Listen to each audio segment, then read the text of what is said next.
Di kota Baghdad, kota yang tidak pernah benar-benar tidur, di mana siang dipenuhi hiruk-pikuk perdagangan dan malam dipenuhi percakapan tentang hidup.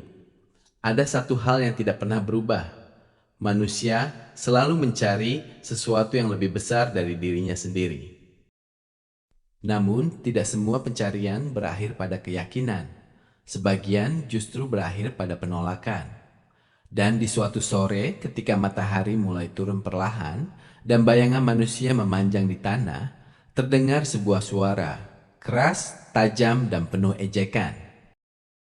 Untuk apa kalian menghadap ke sana? Orang-orang berhenti, langkah terhenti, percakapan terputus, semua mata tertuju pada satu orang. Seorang lelaki dengan tatapan tajam dan senyum yang bukan sekedar senyum, tapi sindiran. Apakah Tuhan kalian tinggal di dalam Ka'bah? Ia tertawa kecil. Atau kalian hanya menyembah batu dan menamainya ibadah? Suasana berubah, tidak lagi hangat, tidak lagi biasa. Ada sesuatu yang terasa berat menggantung di udara.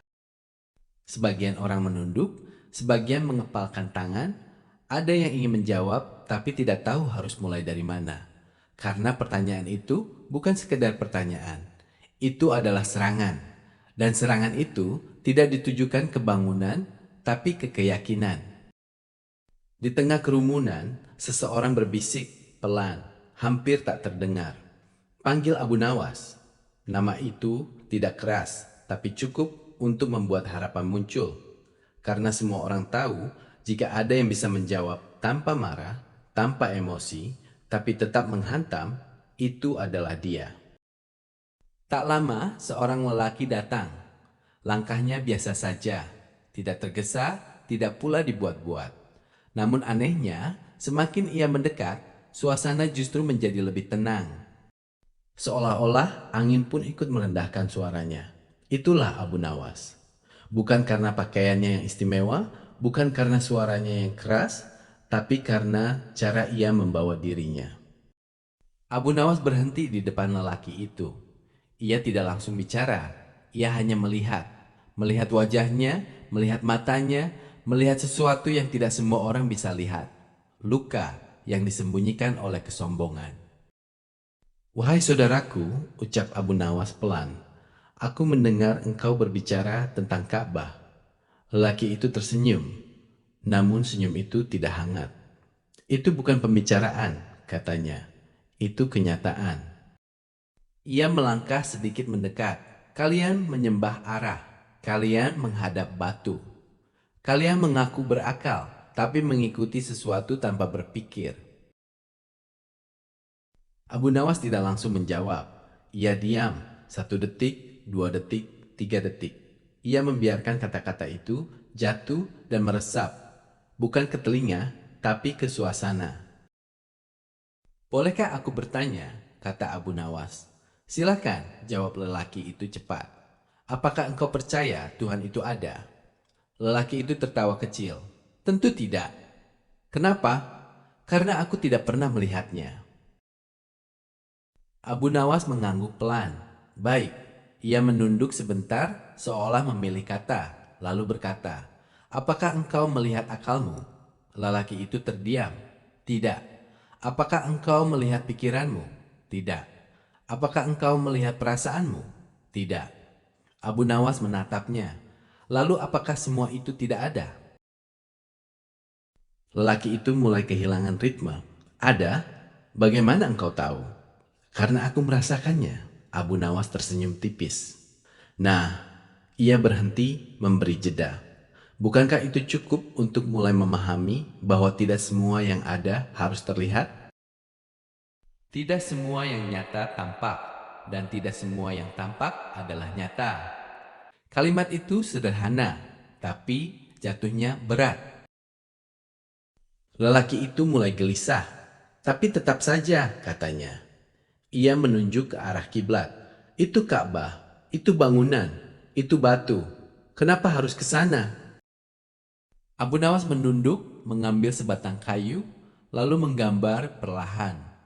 Sebuah titik, kemudian garis, kemudian lingkaran. Ia tidak terburu-buru. Ia membiarkan semua orang melihat prosesnya. Ini manusia, katanya. Ia menggambar titik-titik kecil, dan ini kehidupan.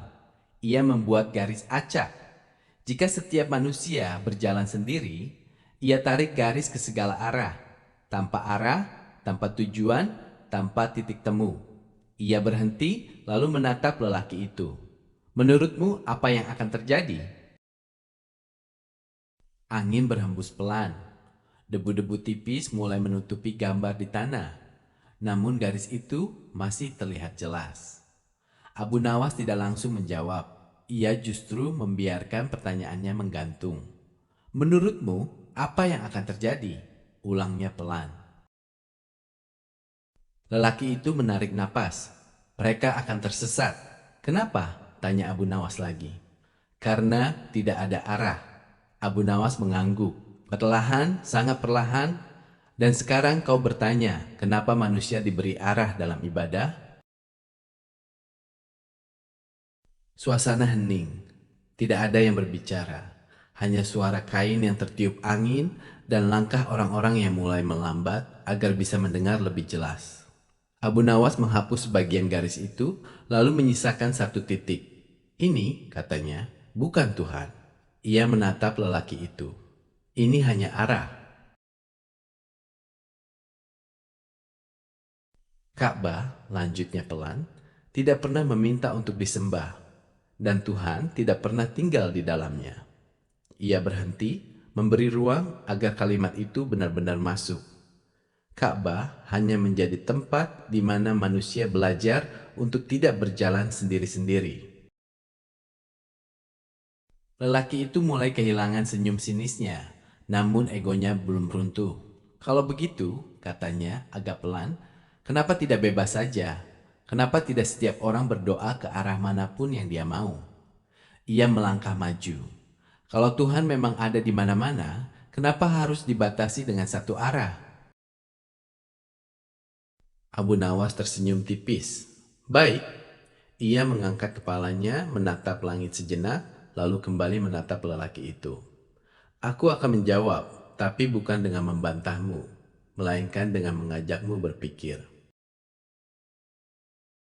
Bayangkan, katanya pelan, sebuah pasar, semua orang berbicara, semua orang berteriak, semua orang ingin didengar. Ia berhenti. Tanpa aturan, tanpa giliran, tanpa arah percakapan, ia menatap kerumunan. Apakah akan ada yang benar-benar memahami? Beberapa orang menggeleng pelan. Lelaki itu diam. Tidak, jawabnya lirih. Sekarang bayangkan, lanjut Abu Nawas, sebuah perjalanan panjang. Ribuan orang berjalan, namun masing-masing memilih arah sendiri. Tanpa peta, tanpa tujuan yang sama. Ia menatap tajam. Apakah mereka akan sampai ke tempat yang sama? Lelaki itu mulai kehilangan kata. Tidak. Abu Nawas mendekat satu langkah. Lalu kenapa kau heran jika dalam menyembah Tuhan, manusia diarahkan agar tidak tercerai-berai? Hening. Kali ini lebih dalam. Tidak ada suara tawa, tidak ada ejekan. Hanya napas yang mulai terasa berat. Abu Nawas menunduk lalu berkata pelan, masalahnya bukan pada Ka'bah. Ia mengangkat wajahnya. Masalahnya ada pada hati. Ia mengambil mangkuk kecil berisi air. Lihat ini, air itu jernih, tenang, diam. Air ini punya bentuk karena wadahnya. Ia lalu menuangkan sedikit ke tanah. Air itu menyebar, hilang bentuknya. Jika tidak diarahkan, ia akan menyebar tanpa makna. Ia menatap lelaki itu dalam-dalam. Seperti manusia, jika hati tidak diarahkan, ia akan tersesat. Bukan di jalan, tapi di dalam dirinya sendiri. Lelaki itu tidak lagi membalas cepat. Matanya mulai berubah. Ada sesuatu yang muncul, bukan kemarahan, tapi kebingungan. Abu Nawas memperhatikan itu, dan ia tahu ini bukan lagi soal logika. Ini soal luka. Boleh aku bertanya satu hal lagi? Kata Abu Nawas lembut. Lelaki itu tidak langsung menjawab. Namun akhirnya, tanya saja. Abu Nawas menatapnya dalam. Sejak kapan engkau membenci Tuhan? Pertanyaan itu tidak terdengar keras, tapi menghantam jauh lebih dalam dari ejekan manapun. Aku tidak membenci, katanya cepat. Namun suaranya tidak sekuat tadi. Aku hanya tidak percaya. Abu Nawas mengangguk pelan. Seringkali itu hal yang sama. Orang tidak meninggalkan Tuhan tanpa alasan, tanpa pengalaman, tanpa luka. Ia mendekat. Siapa yang kau kehilangan? Lelaki itu membeku. Waktu seakan berhenti. Keramaian terasa jauh. Suara menjadi samar. Ibuku, satu kata pendek tapi berat. Orang-orang saling pandang, tidak ada lagi yang marah, tidak ada lagi yang tersinggung, yang ada hanya diam. Aku berdoa, katanya pelan, setiap malam, setiap hari, aku meminta agar dia sembuh. Suaranya mulai pecah. Aku percaya, aku yakin, ia menunduk. Tapi dia tetap mati. Air mata jatuh. Untuk pertama kalinya, lelaki itu tidak lagi terlihat sombong. Ia hanya manusia yang kehilangan. Ibuku, kata itu masih menggantung di udara. Tidak ada yang bergerak, tidak ada yang berani menyela. Bahkan angin seolah memilih diam. Lelaki itu menunduk, bahunya sedikit bergetar. Untuk pertama kalinya, ia tidak sedang berdebat, ia sedang mengingat. Abu Nawas tidak langsung menjawab. Ia tidak berkata, kamu salah. Ia tidak berkata, imanmu lemah. Tidak. Ia justru duduk perlahan di samping lelaki itu. Bukan sebagai lawan, tapi sebagai manusia yang memahami manusia. Engkau berdoa, kata Abu Nawas pelan. Lelaki itu mengangguk. Setiap hari, setiap malam. Aku bahkan tidak tidur hanya untuk berdoa. Suaranya mulai pecah. Aku yakin Tuhan akan menolong. Ia menggenggam tangannya sendiri. Tapi tidak ada yang berubah. Hening, panjang, berat. Beberapa orang menunduk. Ada yang mengusap mata. Karena mereka tahu, kisah itu bukan hanya milik lelaki itu. Itu kisah banyak manusia. Abu Nawas menarik napas perlahan. Bolehkah aku bertanya? Katanya. Lelaki itu tidak menjawab. Namun ia tidak menolak. Itu berarti iya. Ketika engkau berdoa, apakah engkau meminta agar ibumu tidak mati? Atau engkau meminta agar engkau tidak kehilangan? Lelaki itu tersentak. Matanya terbuka. Ia tidak pernah memikirkan itu. Kadang, lanjut Abu Nawas, kita tidak sedang meminta sesuatu. Kita sedang menolak kenyataan. Ia menatap lelaki itu. Dan ketika kenyataan itu tetap terjadi, kita menyalahkan Tuhan. Padahal yang kita lawan bukan Tuhan, tapi takdir. Aku hanya ingin dia hidup, teriak lelaki itu. Air matanya jatuh deras. Apakah itu salah? Suasana bergetar. Itu bukan lagi pertanyaan, itu jeritan. Abu Nawas menggeleng pelan. Tidak, itu tidak salah. Ia menunduk. Yang salah adalah mengira bahwa cinta bisa mengalahkan ketentuan. Doa, kata Abu Nawas pelan, bukan untuk mengubah Tuhan, tapi untuk menguatkan manusia. Ia menatap lelaki itu. Bukan agar semua keinginanmu terjadi, tapi agar hatimu mampu menerima apa yang tidak bisa dihindari. Sunyi, kali ini bukan sunyi karena bingung, tapi karena mulai mengerti. Abu Nawas menunjuk ke arah kiblat. Dan Ka'bah bukan tempat Tuhan, tapi tempat manusia belajar tunduk. Ia berhenti bukan tunduk karena kalah, tapi tunduk karena sadar bahwa ada hal yang lebih besar dari dirinya. Lelaki itu tidak lagi membantah, tidak lagi tersenyum sinis. Ia hanya diam, lama, sangat lama. seolah-olah seluruh hidupnya sedang diputar ulang di kepalanya. "Aku," katanya pelan, "tidak tahu harus bagaimana sekarang." Abu Nawas tersenyum. "Tidak apa-apa, tidak semua orang langsung menemukan jawaban. Kadang, cukup dengan berhenti melawan, itu sudah awal dari menemukan."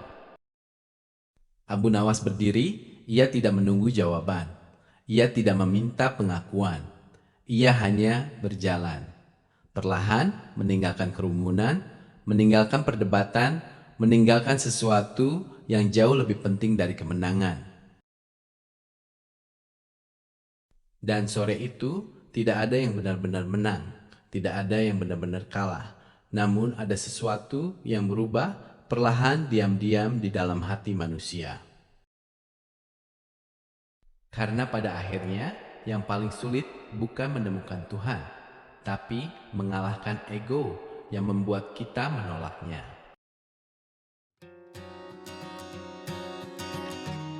Terima kasih sudah menemani sampai akhir. Kalau kamu suka cerita seperti ini, jangan lupa dukung channel ini, karena setiap dukungan dari kamu membuat cerita-cerita penuh makna seperti ini terus hidup.